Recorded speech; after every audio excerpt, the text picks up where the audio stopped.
Pemuda desa menyewa seorang wanita kaya dan cantik untuk pulang ke rumah merayakan tahun baru. Namun, masakan biasa orang desa justru membuat wanita kaya dan cantik itu sangat terkejut. Enak sekali, rasanya persis sama dengan yang saya makan di restoran Michelin. Namun, selanjutnya, wanita kaya dan cantik itu semakin terkesan dengan kemurahan hati orang desa. Hal ini mengubah pandangannya. Ibu mertua langsung memberikan amplop merah sebesar 10.000 yuan. Wanita itu bingung memikirkan mengapa ibu mertua begitu dermawan. Apakah ini benar-benar keluarga desa? Namun, ketika nenek mengeluarkan sesuatu, semua orang tahu apa yang akan terjadi selanjutnya. Dia mengeluarkan gelang giok yang tak ternilai. Meskipun ukurannya tidak pas, dia tetap memaksakan untuk memberikannya. Namun, karena mereka berpura-pura menjadi pasangan, pemuda itu demi menjaga kehormatan gadis itu, terpaksa tidur di lantai semalaman. Keesokan harinya, ibunya melihat pemuda itu dengan 2 lingkaran hitam di bawah mata seperti panda. Meskipun sangat puas, tetapi dia juga sangat khawatir kesehatan anaknya tidak akan tahan. King Yan sudah bangun. Ayo cuci muka. Nenek membuatkanmu bubur labu. Baiklah, nenek. Inilah suasana rumah yang sebenarnya. Seandainya aku punya keluarga seperti ini pasti bagus. Jangan datang lagi. Hari ini masih harus pergi ke rumahmu. Apa kamu lupa? Ayo pergi. Selamat tinggal, nenek. Selamat tinggal, tante. Anak ini, King Yan, baik hati dan pengertian. Yang penting adalah bisa menderita bersama Xiao Fan. Tapi aset keluarga mereka hanya sekitar 1 miliar. Terlalu biasa. Apakah perlu bantuan? Nanti saja kita bicarakan. Nomor telepon 999.999.999. Nyonya tua, silakan naik. Saya pergi ke kantor. Kalian berdua bersiap-siaplah. Xiao Fan sudah menemukan cinta sejatinya. Saatnya mengumumkannya. Keluarga kaya di Beijing. Status sebagai pewaris keluarga Lu. Rumahnya di mana? Aku antar kamu pulang. Apa kamu begitu terburu-buru mengusirku? Jika tidak pergi, rumahku sudah kamu habiskan. Pelit. Antar aku ke kantor dulu. Ada sedikit urusan. Aku ingin menyelesaikannya. Baiklah.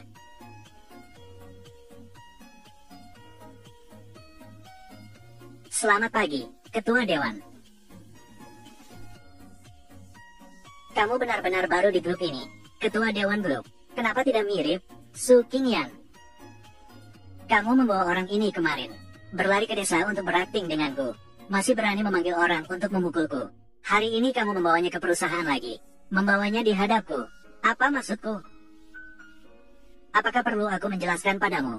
Apakah itu satu, kita berdua semalam, dengan posisi apa, juga harus melaporkan padamu. Kamu, Su Zong, ada dokumen di sini, perlu tanda tangan Anda. Pergi.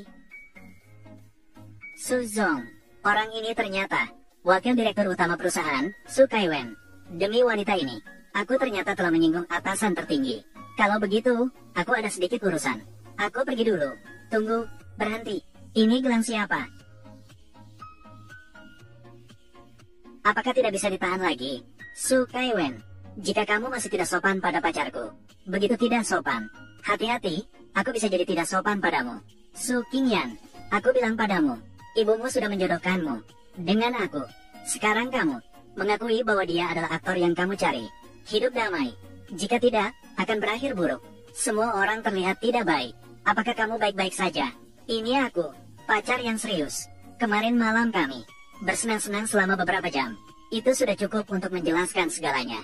Kamu marah dan menyerang wanita. Apakah kamu tidak punya sedikit pun sifat pria? Menyingkir. Jangan takut. Berdirilah di belakangku. Aku akan melindungimu. Jangan takut. Berdirilah di belakangku. Aku datang untuk melindungimu.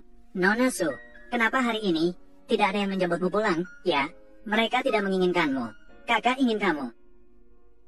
Malam ini, habiskan waktu yang baik dengan kami berdua. Tolong. Jangan takut. Berdirilah di belakangku. Aku datang untuk melindungimu. Tidak heran terlihat sangat familiar. Ternyata, itu dia. Bocah nakal, kamu berani melawan aku, ya? Hanya bisa mengeluarkan ancaman, ya? Apakah tidak ada trik baru? Mendengarnya membuat telingaku sakit. Baik, baik, Su Qingyan, aku memberitahumu. Masalahmu mencari pacar. Ini bukan hanya urusan kamu dan aku.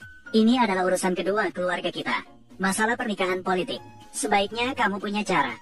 Beritahu orang tuamu. Ini urusan keluargaku, bukan urusanku. Kau orang luar yang ikut campur. Nak, tunggu saja.